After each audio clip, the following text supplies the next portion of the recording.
संगीत सोम ने विवादित बयान देते हुए अखिलेश यादव को आखिरी मुगल बादशाह बता दिया। देखिए, सबसे पहले तो बीजेपी की आदत है कि ये कभी ना शिक्षा पे बात करेंगे, ना स्वास्थ्य पे बात करेंगे, ना महंगाई पे बात करेंगे, ना बेरोजगारी पे बात करेंगे, ना किसानों के मुद्दे पर बात करेंगे, क्योंकि इनसे इनका दूर दूर तक कोई वास्ता नहीं है। इनका काम है सिर्फ देश में नफरत फैलाना, फूट डालना और राज करना। अब आते हैं संगीत सोम के उस बयान पर। संगीत सोम ने जो बयान दिया कि वो आखिरी मुगल बादशाह रहे, तो अगर अखिलेश यादव आखिरी मुगल बादशाह रहे तो क्या नरेंद्र मोदी और योगी आदित्यनाथ आखिरी क्वीन विक्टोरिया साबित हुए? अंग्रेजों के वंशज हुए या अंग्रेजों के नुमाइंदे हुए? ये भी जवाब दे, क्योंकि ये लोग जिस भाषा में बात करेंगे उसी भाषा में इनको सच्चा कड़वा सच इनके सामने रखा जाएगा, तब भागेंगे ये मैदान छोड़ करके। और रहा अखिलेश यादव का दोबारा मुख्यमंत्री बनना, तो इसकी तो औकात क्या, भारत की जनता, प्रदेश की जनता वो मुख्यमंत्री बनाती है और वही मुख्यमंत्री पद से हटाती है। तो ये आदमी जिस तरह सरधना की जनता ने इसको ठोकरे मार करके नीचे उतार दिया, तो अब इसको वो याद आ रहा है, अपने पुराने दिन याद आ रहे हैं और दूसरों पर डाल रहे हैं। और जिस तरह इसने कहा कि वो आखिरी मुगल बादशाह हैं, तो इसको याद दिला दूं कि संगीत सोम सुन ले और इतिहास पढ़ ले और सारी बीजेपी पढ़ ले इस बात को कि आखिरी मुगल बादशाह बहादुर शाह जफर थे। और बहादुर शाह जफर 1857 की क्रांति में तलवार लेकर के अंग्रेजों से लड़े थे। तुम्हारे वंशजों की तरह माफी वीर नहीं थे, क्योंकि तुम भी माफी वीर हो और तुम्हारे वंशज भी माफी वीर थे। और हमारे साथी लड़ने वाले हैं। और जिस तरीके से बहादुर शाह जफर 1857 की क्रांति में लड़ा था, उसी तरह पूर्व मुख्यमंत्री अखिलेश यादव पूरे पीडीएस समाज के लिए और संविधान को बचाने के लिए अंतिम सांस तक लड़ेगा और तुम्हारी नाक में दम रखेगा। ये है अखिलेश यादव का वादा। पीडीओ कह दिया पाकिस्तान डेवलपमेंट अथॉरिटी। देखिए, इनको बार बार आप एक चीज नोट करें, बीजेपी का कोई एक नेता ऐसा नहीं है जो अपने भाषण में पाकिस्तान का नाम न लेता। क्यों लेते हैं पाकिस्तान का नाम? कभी इन्होंने चाइना का नाम लिया, कभी इन्होंने अमेरिका का नाम लिया, कभी रूस का लिया, फ्रांस का लिया, नेपाल का लिया, जर्मन का लिया या किसी और देश का लिया? नहीं लेते ना, पाकिस्तान का लेते हैं। क्यों? क्योंकि पाकिस्तान इनकी रिश्तेदारी है। इनकी रिश्तेदारी। अरे रिश्तेदारी नहीं है तो आप मुझे बताओ, नवाज शरीफ के यहाँ बिरयानी खाने क्यों चले गए? उसने इनके प्रधानमंत्री के माँ के लिए साड़ी क्यों भेजी? फिर उसने आम क्यों भेजे? तो बताओ, जो रिश्तेदारी होते हैं, जिन्ना की मजार पर चादर चढ़ाने कौन गया? बताओ ना। अपने शपथ ग्रहण समारोह में पाकिस्तान के प्रधानमंत्री को क्यों बुलाया? जिस आदमी ने कारगिल कराया उसको तुमने अपने शपथ ग्रहण समारोह में बुलाया। तो क्या है, इनके रिश्तेदार हैं। लेकिन कह रहे हैं कि अखिलेश यादव कभी भी दलित और पिछड़ों के हितैषी नहीं हो सकते। और किसके होंगे? जब कोई पिछड़ा नेता आगे बढ़ता है, इन सामंतवादियों के पेट में दर्द हो जाता है। ये सामंतवादी नहीं चाहते कि कोई पिछड़ा, दलित, आदिवासी, अल्पसंख्यक आगे बढ़े। तो इसीलिए अखिलेश यादव को पूरे पीडीए समाज ने आगे कर रखा है कि अखिलेश यादव तुम संघर्ष करो, हम तुम्हारे साथ हैं।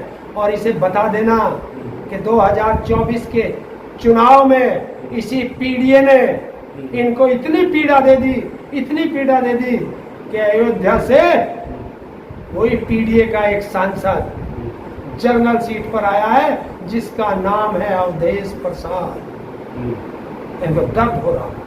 लेकिन बार बार अखिलेश यादव को इस तरह से टारगेट करें, संगीत सोम मुख्यमंत्री नहीं बन सकते, क्यों नहीं बन सकते? देखिए, उसको पीड़ा अपनी है। जिस तरह सरधने की सम्मानित जनता ने नफरत की राजनीति करने वालों को नकारा है और इसको जो है विधायक से चलता कर दिया, तो अब इसको दर्द हो रहा है।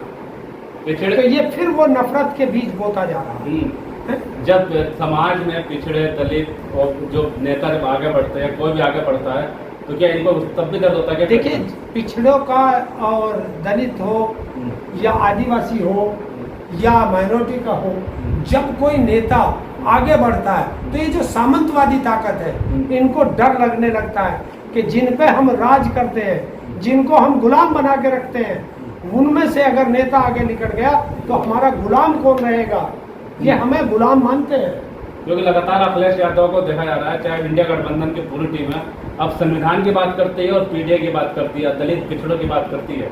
देखिए, एक चीज बताइए, जो किसान होगा वो अपने किसानी की बात करेगा, जो मजदूर होगा वो अपनी मजदूरी की बात करेगा, और वो पिछड़ा है। और जब पिछड़ों पे, क्योंकि जब उसको भी पिछड़ों में ये अपना नहीं मानते, बीजेपी वाले, ये सामंतवादी लोग, जब वो मुख्यमंत्री बनता है, वहां से हटता है, तो उसको जो है ये गंगा जल से धुलवाते हैं। एक मंदिर में चला जाता है तो उस मंदिर को गंगा जल से धुलवाते हैं। तो अखिलेश यादव की आंख खुली कि भाई ये तो हम भी शूद्र हैं, ये हमें शूद्र बता रहे हैं। क्या जब पिछड़ों के अपना पिछड़ा आदमी जब अपने अधिकार की बात करेगा तो ये विरोध उनको पाकिस्तानी बता दिए जाएंगे? देखिए भाई, ये सोचते हैं कि हमने तो गुलाम बना के रखा है, अब अपने रिश्तेदारों के यहाँ भी गुलाम भेज दो पाकिस्तान। और ये कौन होते हैं हमें पाकिस्तान भेजने वाले? हम तो पाकिस्तान जाएंगे नहीं, पर अगर हमारी चल गई तो इनको इनके रिश्तेदारों के दौरे जरूर भेज देंगे।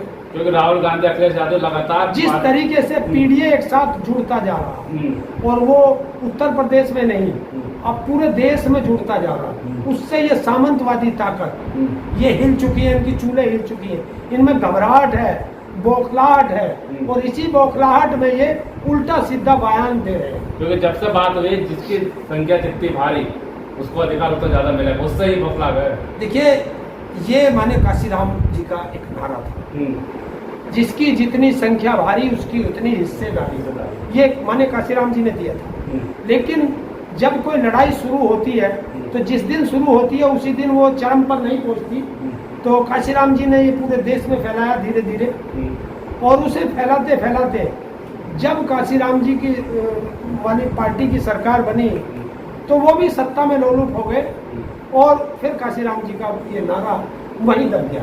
क्योंकि उसमें काशीराम जी ने कहा था, अगर एक भी पंडित बसपा में आ गया तो समझो मेरा मिशन फेल हो गया, और उसे उन्होंने घेर लिया, तो वो मिशन उनका फेल हो गया। लेकिन जब अब यह आफत आई, फिर से लोगों की मूंछ रखने पे गर्दन कटने लगी, बारात घोड़ी पे नहीं चढ़ेगी, मटका छूने पर जो है लोगों की हत्याएं, बच्चों की हत्याएं होने लगी। तो इस तरह से जब ये फिर सामंतवादी ताकतों ने सर उठाया, तो फिर एक जरूरत पड़ी कि अब पीडीए बनना चाहिए। तो पीडीए के जननायक है क्या? पीडीए के बिल्कुल, देखिए, पीडीए के जननायक अब ये इतिहास में दर्ज होगा। जब भी कभी इतिहास लिखा जाएगा, और जब पीडीए का इतिहास लिखा जाएगा तो अखिलेश यादव को पीडीए का जननायक लिखा जाएगा, क्योंकि अखिलेश यादव ने वो हिम्मत दिखाई। इस हिंदुस्तान के अंदर कोई नेता ऐसा नहीं है जो ये हिम्मत दिखा सके कि अखिलेश यादव ने जनरल सीट पर भी एससी को टिकट दिए। उसका उदाहरण है अयोध्या की सीट और मेरठ की सीट, दोनों पर, और मेरठ की भी ये जीत रहे थे, इसको जानबूझ के हरा दिया प्रशासन ने। चलिए ठीक है, बिल्कुल साफ तौर पर बातचीत की हमने। लेकिन अखिलेश यादव की एक बात बहुत मुझे अच्छी लगती है, वो कहता है कि चाहे कोई कितना भी बड़ा नेता हो जाओ, आकर के डटेगा पीडीए के दरवाजे पर ही, चाहे कोई कितना बड़ा नेता जाओ। अगर पीडीए मजबूत हुआ, अगर पीडीए एक साथ जमा रहा, तो जो हालत 2024 में की है उससे बुरी दुर्गति इन सामंतवादियों की 2027 में करेगा, ये मेरा वादा है।